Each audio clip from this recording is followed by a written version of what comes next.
Coucou tout le monde, alors je vous fais cette petite voix off avant de commencer la vidéo puisque la vidéo était beaucoup trop longue pour que je vous la mette en une fois. Du coup j'ai décidé de la découper en deux et du coup là cette fois-ci vous avez le test des produits pour le teint et les yeux et là, dans quelques jours vous aurez le test de produits pour les lèvres. Donc voilà, je vous laisse avec la suite de la vidéo. Hello tout le monde, alors aujourd'hui je vous retrouve dans une nouvelle vidéo. Comme je vous l'avais promis, je vous fais enfin la vidéo sur les produits du calendrier de l'Avent de chez NYX. Donc du coup c'est parti. Je me suis pas du tout maquillée actuellement, j'ai juste ma crème hydratante. Enfin je me suis nettoyé le visage et j'ai ma crème hydratante. Je vous ferai une vidéo d'ici peu sur ma nouvelle routine soin, puisque j'ai totalement changé ma routine puisque celle d'avant me convenait pas du tout. Donc voilà, restez connectés si vous voulez en savoir plus. Donc pour commencer, je vais commencer avec ce petit produit qui est un scrub donc pour les lèvres. Donc un gommage pour les lèvres. Donc ça se présente comme ceci, c'est tout rose et c'est un peu la même texture que un baume à lèvres au final. Donc du coup c'est parti, on va tester. Donc en fait la première couche est vraiment très onctueuse et après quand on va plus vers l'intérieur on commence à avoir les grains. Donc c'est parti.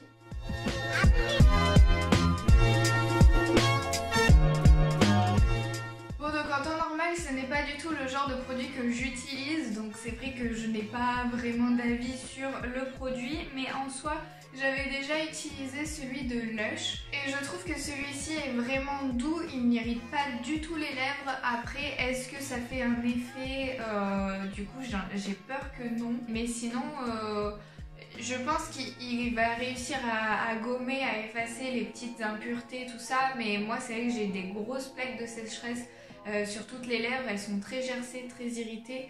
Là je pense que du coup ça n'enlèvera pas tout ça. Ensuite second produit, c'est ce petit baume à lèvres qui est du coup je pense de la même gamme puisque on a les bouches des deux côtés. Et du coup c'est un baume à lèvres, on n'a pas de senteur particulière ou quoi que ce soit. Ce sont des baumes à lèvres que je trouve pas très pratiques de par leur forme en petits pots comme ceci.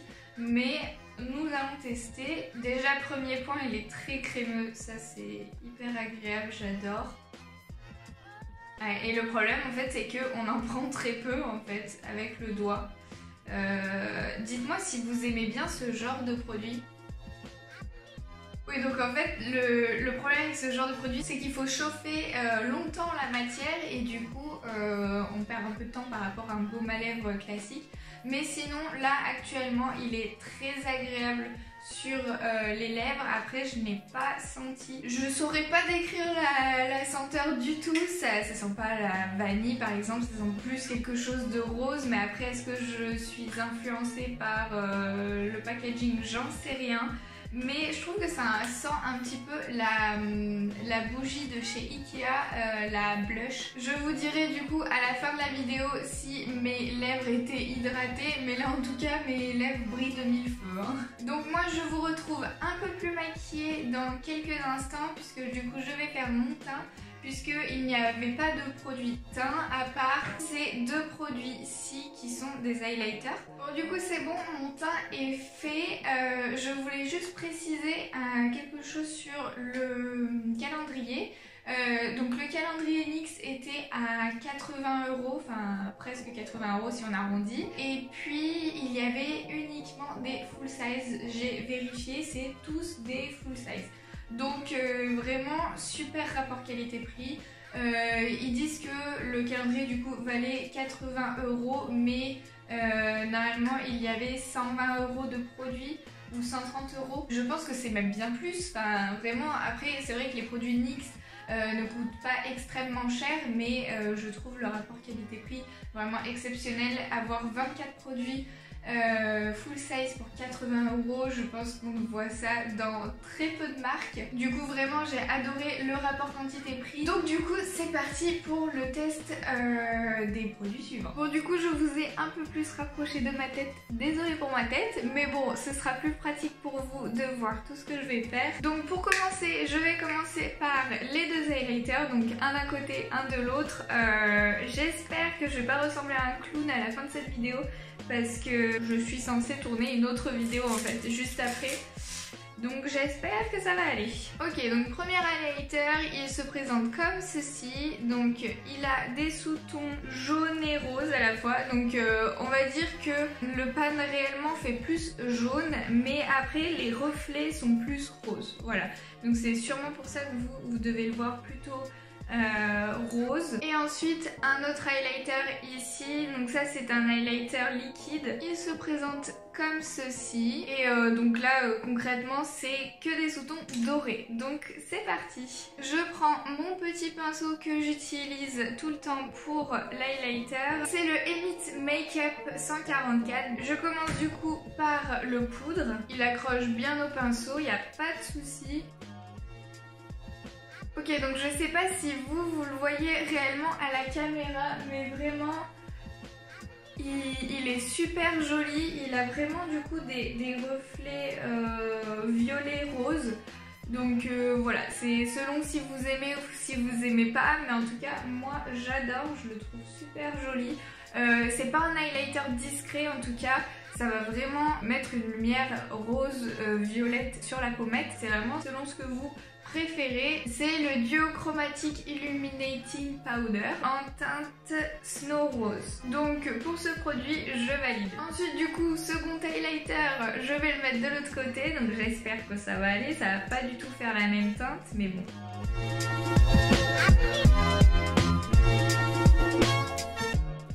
Voici le résultat du second highlighter. Donc du coup celui-ci je trouve qu'il fait beaucoup plus discret, plus difficile à appliquer aussi. Ça met juste une sorte de reflet un peu, pas vraiment doré non plus exceptionnel, juste un reflet de lumière. Donc ça c'est plus pour les personnes qui aiment les glows discrets etc.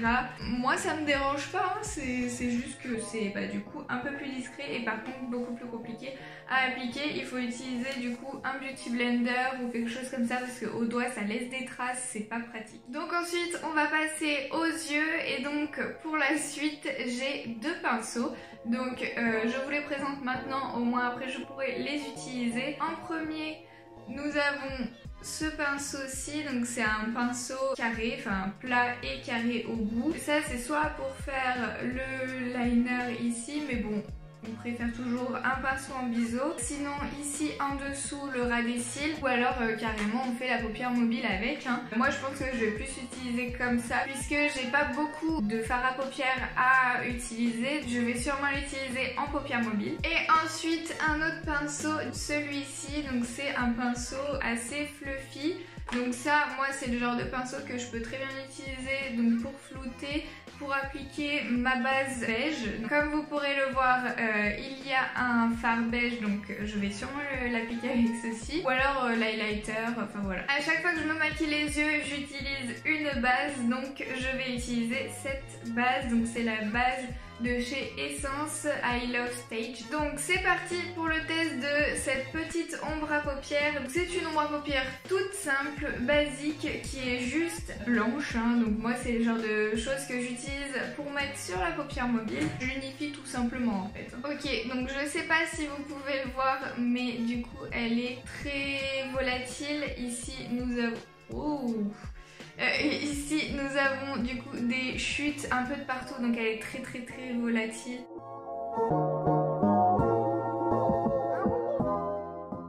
Du coup pour ce fard, quoi vous dire, je pense que ce n'est pas le fard de l'année. Je le trouve pigmenté mais pas non plus un truc de fou. Je trouve qu'il reste quand même vachement accroché à la base à paupières, ce qui n'est pas le cas sur tous les autres fards à paupières, c'est pas le problème de la base à paupières. En comparaison, pour la même utilisation, je vous conseille largement ce fard-ci, donc de chez NYX toujours. Donc comme vous pouvez le voir, c'est pas exactement la même teinte, mais on s'y rapproche. Et donc c'est le fard Séoul de la marque NYX. Je sais pas du tout s'ils le commercialisent encore. Moi je l'avais eu dans le calendrier de la vente il y a quelques années, je sais plus quelle année, mais en tout cas ce fard-ci il est vraiment super pigmenté, j'adore. Ensuite, prochain produit, ce sont ces pigments Creamy Pigments. Donc ce sont des pigments crème, donc ça j'ai déjà utilisé, je l'avais testé et puis j'avais filmé une vidéo avec. Donc donc ce sont les pigments de la teinte Danger et donc du coup c'est parti. Je sais déjà ce que j'en pense là.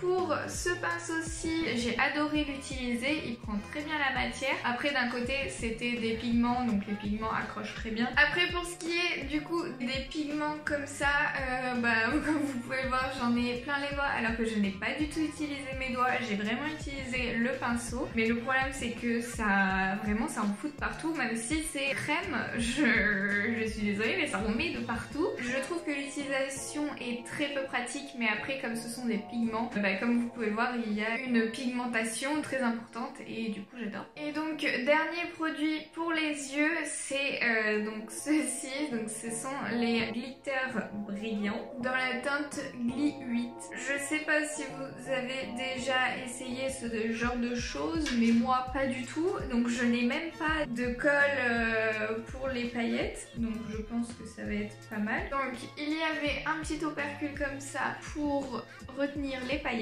Et donc ça se présente comme ceci. Donc si ça ne marche pas, ça sera plus de ma faute puisque je n'ai pas de colle à fossile, je n'ai pas le bon pinceau adapté, etc. Mais bon, on va quand même essayer.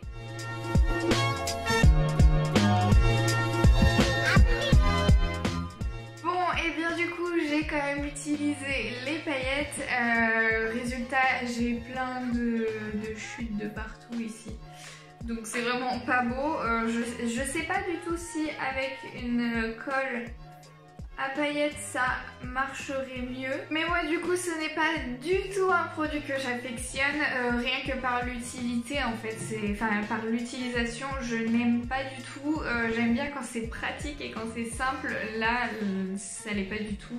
Donc c'est quelque chose que je pense que je ne vais pas utiliser malheureusement. Mais sinon ce n'est pas du tout un mauvais produit ou quoi que ce soit, c'est juste que moi je ne l'utiliserai pas, je n'aime pas du tout cette utilisation. Donc voilà. Ensuite pour continuer le maquillage, j'ai deux crayons donc qu'il y avait dans le calendrier, donc un doré et un violet. Donc voilà, je vais essayer de mettre les deux. On va voir ce que ça va donner. Là je fais pas du tout un maquillage pour que ce soit joli, loin de là, je fais juste un maquillage pour tester. Ok, donc là pour le crayon violet que j'ai testé, je trouve que ce crayon est super facile d'utilisation. On n'a pas besoin de faire 1000 fois le truc. Juste cet œil, j'ai eu plus de difficultés que celui-ci puisque j'ai commencé par celui-ci et du coup le crayon était il n'était pas encore travaillé, donc c'est normal. Donc c'est parti pour le test du deuxième crayon que du coup je vais mettre plus en coin interne. Ok, donc ce crayon pareil, hyper facile à utiliser, etc. Après je pense que vous voyez pas grand chose quoi. Je l'ai mis mais là ça sert pas à grand chose. Peut-être plus utilisé en ras de cils ou en coin externe, mais là ça sert à rien. Mais vraiment la même application, même facilité à appliquer et tout ça. Les deux crayons ne sont pas de la même gamme. Donc là ça a l'air d'être de la gamme Faux Black et là de ce côté-ci ça a l'air d'être de la gamme Metallic Eyeliner. Donc ça c'est un waterproof. Celui-ci il n'est pas spécifique, il est waterproof, donc du coup il est censé moins bien tenir que celui-ci. Mais je pense que voilà, on va voir au niveau de la tenue. Donc celui-ci c'est la teinte Gold et celui-ci c'est la teinte Blackberry Mûr. Là ce que je peux vraiment vous dire sur les paillettes c'est que je n'apprécie pas du tout. Je sens que ça me rentre dans les yeux, j'en ai plein de partout sur les pommettes, ça va pas du tout. Mais bon, dites-moi en commentaire vraiment si vous, quand vous les utilisez, ça tombe, etc. Est-ce qu'il faut utiliser une colle à paillettes ou je ne sais pas, mais en tout cas là moi ça ne va pas du tout. Donc ensuite dernier produit avant les produits lèvres, et là il va falloir que je me dépêche parce que déjà je vois que ça fait plus d'une demi-heure que je tourne, donc il va falloir que je me dépêche. Mais c'est un mascara, donc c'est le Worth the Hype, donc c'est un volume et longueur, donc j'espère que ça va faire les deux. C'est parti. Ok, donc voici pour une première couche. Donc ça a été vraiment compliqué au début de le prendre en main.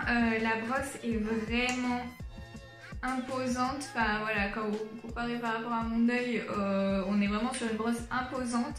Moi j'ai pas vraiment l'habitude de ça.